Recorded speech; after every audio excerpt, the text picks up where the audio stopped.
Mayotte vit au rythme en ce moment de la prochaine élection cantonale. Nous avons ce matin posé notre plateau sur le canton de Bouéni et nous allons rencontrer Faïna Ousseni. Elle est candidate sur ce canton. Tout de suite, c'est son heure politique.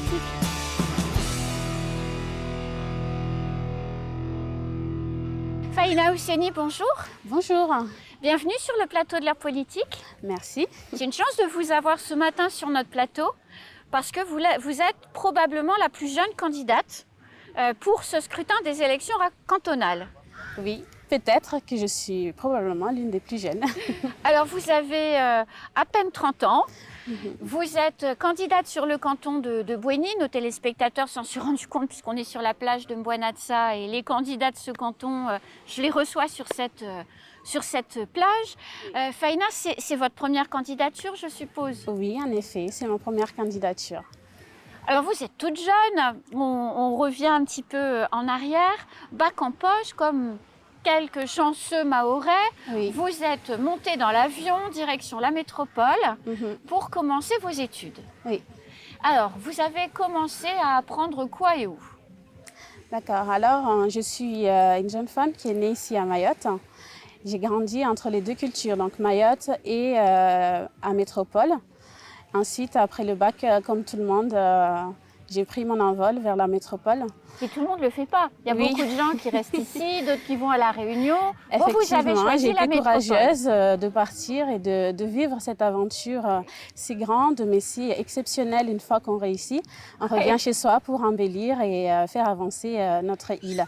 Donc, j'ai fait des études dans le domaine du commerce international et de l'administration économique et sociale. Vous avez commencé à Strasbourg, c'est-à-dire votre première... Vous m'expliquez quand on a préparé l'émission que, au gré des études, vous avez bougé, comme beaucoup de jeunes en réalité. Oui. Mais vous avez commencé à Strasbourg. Oui, effectivement. Vous n'avez pas eu trop froid, parce que les hivers sont rudes à Strasbourg. Bien sûr, le climat est très très froid, mais les gens sont très sympathiques et je me suis bien retrouvée. Ils sont très aimables et ça s'est bien passé. Ok. Après, vous avez bougé dans d'autres villes? Oui. J'étais à Montpellier, à Strasbourg, à Rennes. Donc même après mes études, j'ai continué à rester un petit peu. Et puis. Alors vous êtes resté pour découvrir la culture ou pour chercher un travail? Alors, les deux en fait, parce que quand on finit les études, il faut rentrer dans le monde du travail. C'est pas simple. Et en France, c'est vrai que c'est beau, c'est passionnant, on gagne de l'expérience. Et puis, moi, j'ai eu la chance avec les différents stages que j'ai pu faire de travailler avec des personnes formidables. Et je me suis dit, par contre, c'est mieux de rentrer et de construire chez soi. Pourquoi? Parce que chez les autres, c'est déjà bien. Pour que Mayotte puisse évoluer, il faut justement que la jeunesse aujourd'hui qui brille, on est peut-être pas nombreux à avoir brillé dans les études, mais il faut revenir pour construire Mayotte. Elle va se construire avec nous pour qu'elle se développe. Alors, vous avez un projet professionnel que vous êtes en train de mettre en place. Vous n'êtes pas rentré finalement, vous êtes jeune, donc vous n'êtes pas rentré à Mayotte depuis finalement si longtemps après vos études. Oui. Et vous avez un projet de création d'entreprise. Oui, en effet, dans le domaine de l'éducation en général. Et puis, plus précisément, on peut dire que dans le monde de la petite enfance, même jusqu'à l'adulte, il y a souvent des lacunes au niveau du langage. Donc, je me suis dit, l'éducation, c'est une priorité vraiment, de toujours conserver notre langue parce que c'est notre patrimoine et notre richesse. Bien sûr. Et puis, ça fait partie de votre identité. Effectivement. Et donc ensuite, il ne faut pas que notre langue fasse barrière à l'apprentissage du français ou qu'on se stigmatise, qu'on n'arrive pas à parler assez bien français. Souvent, ça peut nous frustrer et créer des freins pour justement affronter cette barrière de langage. Donc trouver cet équilibre, c'est pas évident parce qu'il faut garder ce qu'on a, nos atouts, nos richesses et construire avec et avancer dans le domaine professionnel où le français est dominant et très très nécessaire pour qu'on puisse traiter les dossiers du conseil départemental et donc en fait ce que vous voulez créer, c'est une structure oui. qui va permettre à différents âges de la vie envie Oui. de parler mieux français, c'est ça? Voilà, voilà, effectivement, parce que parler Shimaoré ou Shibushi, ce sont des acquis. Et souvent, on ne tient pas compte que la langue maternelle, c'est un acquis dont tu peux être fier. Et puis, la langue française, elle est pratique, elle est très belle, c'est accompagné de sa Mais culture. elle est compliquée. Voilà, elle est compliquée. Et nos parents n'ont pas eu cette chance de grandir dedans et donc de nous peaufiner réellement. Donc aujourd'hui, on va dire que peut-être on est un peu mieux que nos parents et pousser les choses un peu plus loin pour la jeunesse. Vous pensez aujourd'hui, Faïna, que pour réussir, quand on est jeune, hein, Oui. que pour réussir dans la vie, la maîtrise du français est essentielle? Effectivement, si on veut réussir dans le domaine professionnel, sachant que Mayotte est français et que pour faire avancer notre île, on parle d'administration, on parle de services, on parle d'économie. Donc toutes ces ouvertures, si on veut que le tourisme soit concret et réel, mis à un niveau national voire international, alors oui, il faut quand même avoir cette langue française, la maîtriser. C'est un outil. C'est un outil vraiment de travail et de vie au quotidien pour que nous puissions faire fleurir toutes nos richesses et vivre bien. Alors, dites-moi, vous êtes, comme on se l'est dit, je l'ai dit à plusieurs reprises, donc voilà, c'est une réalité, vous êtes jeune, vous voyez, vous avez grandi ces dernières années ici. Est-ce que vous pensez qu'il y a suffisamment aujourd'hui d'adultes formés eux-mêmes, capables de prendre en charge la jeunesse de Mayotte et de leur proposer une offre culturelle, sportive, en fonction des goûts, il faut, voilà. Est-ce qu'ils sont assez nombreux, ces gens, pour prendre en charge cette moitié de population, finalement, qui a moins de 17 ans? C'est vrai que depuis toujours, Mayotte, on connaît les associations à travers les chamas, comme ça, de façon culturelle, on a baigné dedans. Ensuite, aujourd'hui, au niveau sportif, donc ça se concrétise de plus en plus. C'est vrai qu'il y a des manques en fait. Il nous faut des éducateurs, il nous faut des spécialistes. Bien sûr que ceux qui sont là depuis toujours, ils ont des atouts.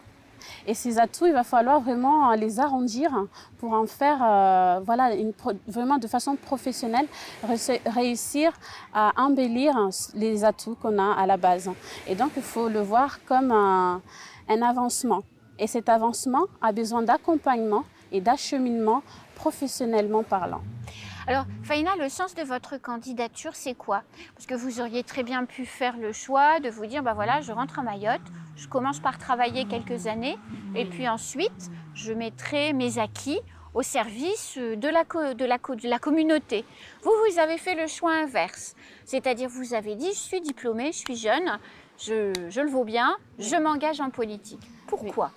Effectivement, cette ambition, elle est née justement de cette culture. Je vois, on a tellement d'avantages, on a tellement de ressources et de richesses qu'ailleurs, à l'extérieur, ils arrivent à l'exploiter, à en faire ils arrivent à en tirer profit et vivre bien avec. Et nous, on devrait profiter de cette opportunité qu'on a pour vivre de nos passions parce que aujourd'hui les associations culturelles, effectivement, il faut qu'on les professionnalise pour qu'ils puissent en vivre. Il y a des personnes qui ont des talents fous artistiques et qui restent en sommeil et qu'on continue comme ça de façon culturelle à transmettre. Mais aujourd'hui, je pense qu'il faut mettre la barre au niveau du même droit pour tous pour qu'à travers chaque passion, on puisse en vivre et en faire un métier. Et c'est le sens de votre candidature? Le sens de ma candidature, plus précisément, en fait, je viens du groupe Le Rayonnement du Sud. Et le groupe Rayonnement du Sud, il y a des hommes et des femmes qui viennent des 17 villages de notre canton. Donc je le rappelle, qui couvre Kanikeli, Bouéni, et un petit morceau de Bandrélé-Sud. Oui, effectivement.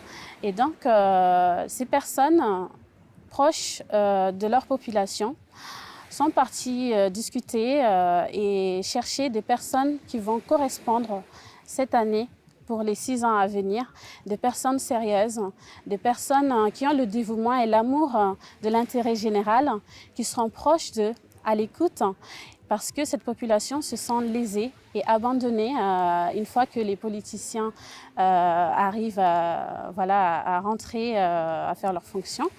Ils ont cette sensation d'être oubliés. Donc aujourd'hui, ces personnes se sont réunies.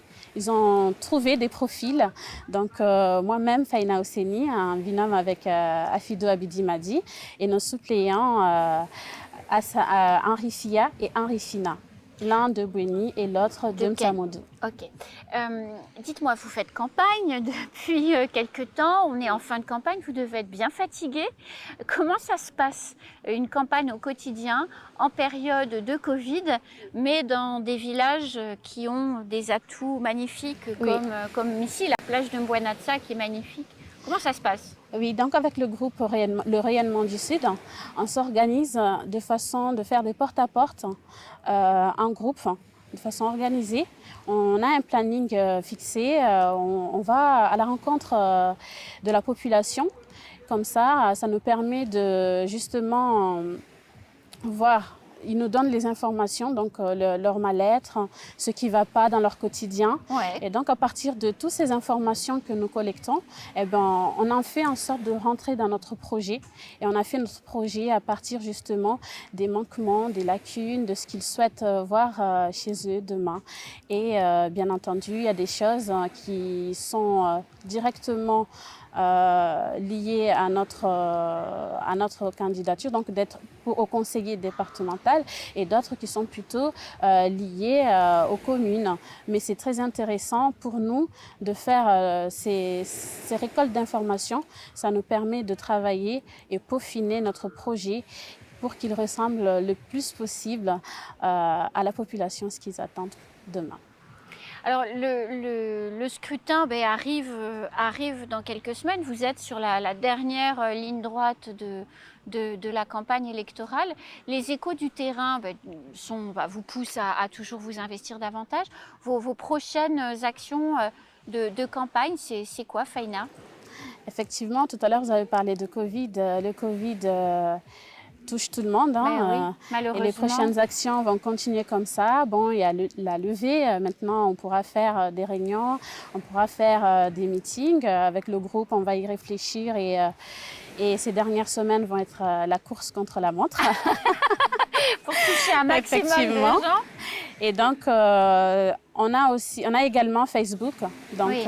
Pour communiquer avec la population, avec la jeunesse qui est très connectée et qui se sent parfois lésée. Et donc, à travers cette plateforme, ils pourront voir notre crédibilité en groupe. Eh bien, écoutez, Faina, je vous souhaite bonne chance pour le 20 et pour le 27 juin, puisque vous êtes 9 candidats sur le canton, enfin 9 binômes candidats sur le canton de Bouéni, donc il y a peu de chances que le premier tour suffise. Il faudra probablement 2 tours pour départager les protagonistes. Alors, bonne chance. Merci beaucoup. Et pour conclure, j'aimerais vraiment attirer l'attention de la population que nous sommes là, le Rayonnement du Sud, nous sommes très ouverts, nous accueillons tout le monde, c'est pour travailler ensemble et construire notre canton à travers des projets qui vous représentent et qui nous représentent également autour de nos richesses et de nos ressources. Merci. Alors, on se dit à bientôt. À bientôt. Bonne fin de journée et on se retrouve très vite sur le plateau de l'heure politique pour un prochain portrait. Bonne journée.